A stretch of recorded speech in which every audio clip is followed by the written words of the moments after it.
बिस्मिल्लाहिर्रहमानिर्रहीम। आमिर शहजाद सिद्दीकी आपसे मुखातिब। नाज़रीन करम, वो लम्हे कहाँ खो गए जो हम दोस्तों के नाम किया करते थे, और वो लम्हात जब हम दोस्त आपस में बैठ के एक दूसरे से दुख और सुख बयान करते थे। मैं ये भी इतराफ़ करता हूँ कि इन लम्हात तक, उन वक़ात तक पहुँचने के लिए फ़ुर्सत भी मैसर होना एक अहम जुज़ था। और जब जब फ़ुर्सत मिलती थी, दोस्त एक दूसरे के साथ बैठकर अपने दिल की बातें किया करते थे। और इसके लिए ख़ास तौर पे इतवार का वो दिन जिसे हम छुट्टी कहते हैं, इतवार को मुख्तलिफ मुआशरों में मुख्तलिफ नामों से पुकारा गया। हमारे यहाँ इसे संडे भी कहा जाता है, जब धूप निकलती है। आज भी अल्लाह ने धूप निकाली, सही मानों में संडे हुआ है और आज इतवार भी है। ये वो दिन है जिसमें दोस्त साथ बैठते हैं, कुछ वक्त मिलता है थोड़ा सा एक दूसरे से बात करने के लिए। ख़ास तौर पे इन लम्हात को खाने पीने के नाम से मंसूब किया जाता है, और ख़ास तौर पे ब्रेकफास्ट यानी अर्ली मॉर्निंग, जिसे हम नाश्ता कहते हैं, लजीज नाश्ता। इतवार का एक अपना नाश्ता होता है। हमारे बहुत से दोस्त इतवार के दिनों की पोस्टें लगाते हैं कि आज संडे, आज फलां चीज़ के साथ नाश्ता, आज फलां चीज़ के साथ नाश्ता। आज भी एक नाश्ता है। यहाँ हम पहुँचे हैं हमारे मोहतरम दोस्त जनाब अकरम खान साहब के दर दौलत पर। उन्होंने नाश्ते का एहतमाम किया, दोस्तों को बुलाया, इतवार को ज़ाया नहीं होने दिया। इस इतवार को उन्होंने हमारे नाम और हमने उनके नाम किया। इस खूबसूरत लॉन में, इस खूबसूरत मकाम पर हम अकरम खान साहब के पास पहुँचे हुए हैं और उनसे बातचीत करके ये जानने की कोशिश करेंगे कि वो ये नाश्ते की ज़रूरत क्यों महसूस करते हैं। दोस्तों को बुला के हम किस तरह की बातें करते हैं, और ये जो एक ख़ास तौर पे मुल्तानी नाश्ता है, इसमें क्या क्या लवाज़मात होते हैं जो इतवार के रोज़ हम दोस्त आपस में बैठ के करते हैं। इन रिवायात को कायम रखने तक के लिए बहुत थोड़े लोग रह गए हैं जो इन रिवायात को कायम रखे हुए हैं। उन रिवायात को कायम रखने वालों में से एक मोहतरम दोस्त, साबिक इनकम टैक्स के इंटेलिजेंस ऑफिसर और हमारे मोहतरम दोस्त जनाब अकरम खान साहब। आइए उनसे बातचीत करके जानते हैं कि इस इतवार को वो किस तरह खूबसूरत बनाते हैं और किस तरह खूबसूरत मनाते हैं।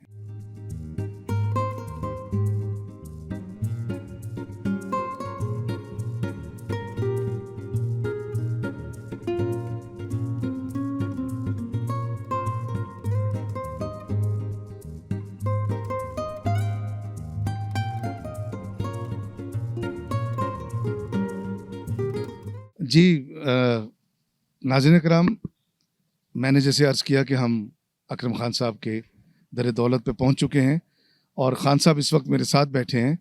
हम जानेंगे कि ये इतनी मोहब्बत के साथ जो नाश्ते की दावत देते हैं, इतवार को दोस्तों के साथ बिताते हैं, कभी रिवायती नाश्ता, कभी विलायती नाश्ता, कितनी अक़साम है नाश्ते की जो आप और हम स्पेशल इतवार को हमारे दोस्त पर ही, जैसे मैंने पहले कहा, तस्वीरें भी लगाते हैं कि आज हलवा पूरी का नाश्ता, आज नान चने का नाश्ता, आज सीरी पाए का नाश्ता। तो ख़ान साहब के यहाँ कितने नाश्तों की अक़साम हैं, इनकी ये जो मोहब्बत है, इसके पीछे क्या चीज़ कार फरमा है, इनके दिल में इतनी गुदाज, इतनी मोहब्बत दोस्तों के लिए, उसके पीछे क्या है और क्या करते हैं, सारी बातें हम इनसे करते हैं। बहुत शुक्रिया कि आप पहले तो आपने आज मेरी दावत कबूल की, और दूसरा कि आज लकीली आज जनवरी का वो महीना है कि जिसमें अभी तक तो यानी आज 25 तारीख तक तो ठंड का गुमान था, लेकिन आज तो धूप ऐसे निकली है जैसे मई जून की धूप निकलती है।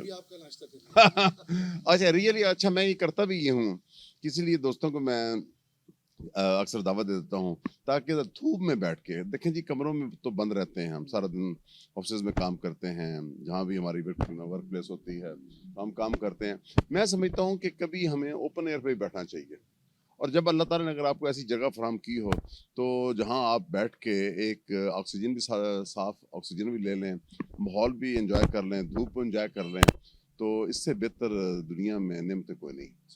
बाकी जहाँ तक, और ये सब्ज़ा है, ये हमारी जान है, आँखों की रोशनी है। और जनवरी फरवरी में तो वैसे ही आपको पता बहार का मौसम शुरू हो जाता है, और उसमें फूलों पे जो बहार आती है वो एक्चुअली फूलों को देख के इंसानों में बहार आ जाती है। अच्छा खान साहब, इस जनवरी की जो सर्दी है, इसका भी अपना लुत्फ है। जैसे वो दिसंबर के बारे में कहा गया ना, वैसे ही जनवरी के बारे में है ये 2 महीने ऐसे हैं पाकिस्तान में, बहुत बड़ी नेमत हैं कि जो दुनिया में हमें मौसम अच्छे नज़र नहीं आते, वो दिसंबर और जनवरी में हम लोग फैमिलीज़ के साथ फंक्शंस भी करते हैं, बैठते भी हैं और इन मौसमों को एंजॉय भी करते हैं। और मैं समझता हूँ किसी अदीब की, किसी लिखारी की, किसी आर्टिस्ट की अगर अंदरूनी जो ख्वाहिशें हैं या जो उसके अंदर जो क्वालिटीज़ हैं, वो निखरती भी दिसंबर और जनवरी के मौसम में आके निखरती हैं। या बैठने का भी ये टाइम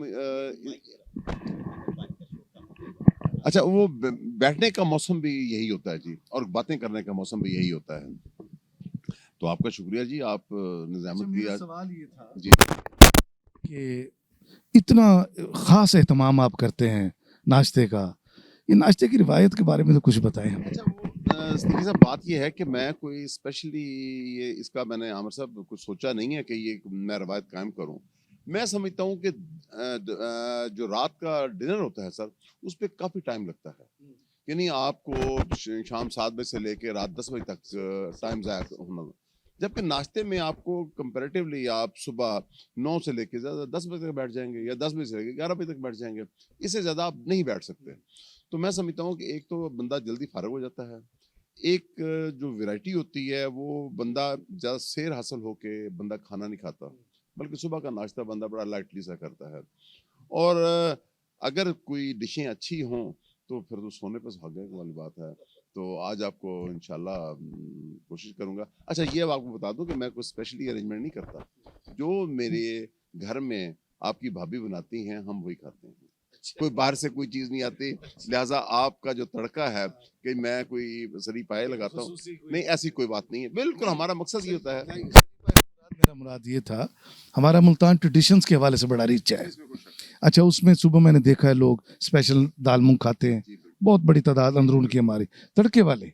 अच्छा उसके साथ माने वाली रोटी खाएंगे तवे की जो उल्टी साइड पे बनती है, चने खाते हैं, सिरी पाए खाते हैं, बोंगे भी अब बिक रही हैं मुल्तान के अंदर, निहारियाँ भी बिकती हैं। सुबह के वक्त एक आप ये इधर चले जाएं रशीदाबाद तो 1000 किस्म का नाश्ता, लस्सी भी। सर आपका जो भाई है, आप अगर दिल्ली गेट जाएं तो दिल्ली गेट में आपने देखा कैसे खूबसूरत नाश्ते की जगह, क्या कमाल का नाश्ता होता है। अब तो गुलकश कॉलोनी में, रशीदाबाद में सब जगह मिल और कैंट में काफ़ी जगह बन गई हैं। और हमारे एक प्रोफेसर दोस्त हैं और मेरे भी और आपके भी दोस्त हैं, प्रोफेसर नसीम शाहिद साहब।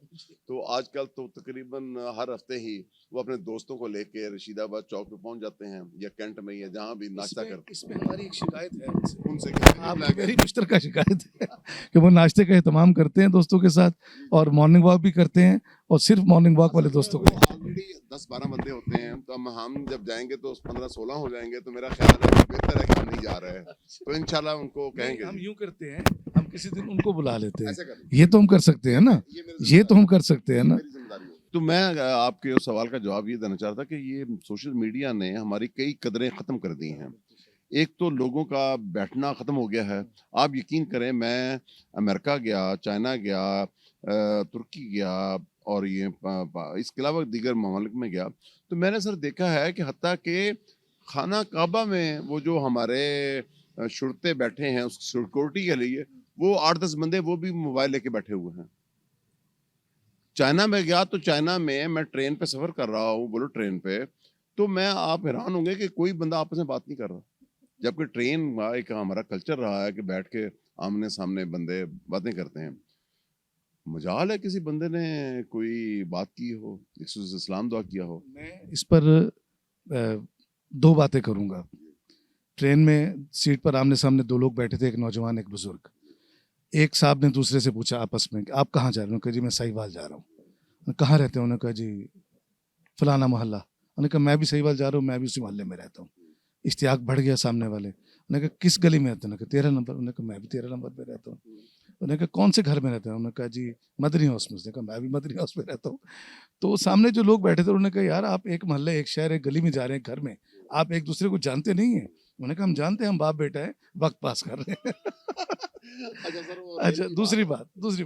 अच्छा दूसरी बात, मेरी वालदा जब पहली बार मेरे साथ लंदन गई, हम एयरपोर्ट पे अगली फ्लाइट के लिए बैठे हुए थे ग्लासगो की, जो भी शख्स गुजरा कान से मोबाइल, जो भी शख्स गुजरा है, मेरी अम्मी कहती है आपस में भी बात करते हैं या सिर्फ मोबाइलों से बात करते हैं? आपसे उसी बात को मैं आगे बढ़ा रहा हूँ। नहीं आप मेरे ख्याल इसको पकड़े रखें, शायद इसमें हमारे एक अफ़सर थे, मैं नाम भी बता देता हूँ, तौहीद राज़क साहब असिस्टेंट कमिश्नर थे। तो वो हमें बताया करते थे कि एक दफ़ा रेलवे में सफ़र कर रहे थे, तो उनकी एक फ़ैमिली के साथ जान-पहचान हो गई। तो उनकी शादी भी रेलवे की वज़ह से हुई। अब उस वक़्त बातें हो जाती थी फ़ैमिली की, अब नहीं होती। अब किसी के पास इतना टाइम ही नहीं है कि रेलवे में सफ़र करे। हर आदमी बहुत के पास बहुत गाड़ी अच्छी आ बात। गई है। किसी ने अगर सफ़र किया भी है तो वो बड़ी बड़ी बसें आ गई हैं, उसपे वो सफ़र कर लेते हैं और वो हालांकि खान साहब रेल एक ट्रेडिशन है हमारी। हाँ, वो एक ट्रेडिशन सर। सर आप यकीन करें जब मेरी यहाँ से बारात मुल्तान से लाला मुझसे गुजरात गई, तो हम लोगों ने 2 बोगियाँ बुक करवाईं। बोगियों में गए, लोगों को आज भी वो याद है कि जिस तरह यहाँ से हमने सफ़र स्टार्ट किया, रास्ते में मजा जहाँ आता है, लुत्फ आता खाते-पीते जाते थे, वैसे वापस आए। तो वो ट्रेडिशंस अब ख़त्म हो चुकी हैं। अब तो गाड़ियों में बैठे हैं 5-4 आदमी हर कार में बैठे हैं। वो मौका पे पहुँच जाते हैं। वो मार्की में है। लोकेशंस मंगवा लेते हैं। लोकेशन मंगवा लेते हैं, लोकेशन। तो और वो 2 घंटे की वो मार्की होती है, तो उसमें खाना भी खाया और मिले और अल्लाह अल्लाह खैर चल रहा।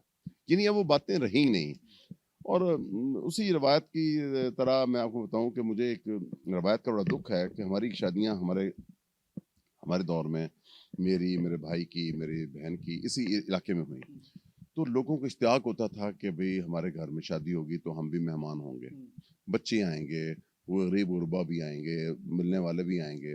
लेकिन अब रवाज ये ख़त्म हो गया है कि अब ना तो बच्चे जाते हैं शादियों पे, ना हमसाए जाते हैं, बल्कि वो जो गरीब गुरबा लोग हैं, वो जो आया करते थे, अब वो बेचारे खाना नहीं खा सकते, क्योंकि वो होटल में चले गए हैं। अब होटलों में तो बंदा अफ़ोर्ड नहीं कर सकता कि 3000 से लेके 5000 तक पर हेड खर्चा होता है, कि किस-किस को बुलाए। वो फिर ज़्यादातर अब दोस्तों तक ये महदूद हो गई हैं। यानी हम अपनी रिवायात को खुद अपने हाथों से इनके गले घोंट रहे हैं। ऐसे ही है। जी, बिल्कुल सर। और उसमें भले ये नाश्ता भी है जहाँ से हमने बात शुरू की। तो वो नाश्ते वाली बात ये वही है कि मेरा मकसद यही होता है कि यार दोस्त बैठ के, चूँकि रात को हर आदमी ने अपने ऑफ़िस से, वर्क प्लेस से लेट फ़ारग होना होता है।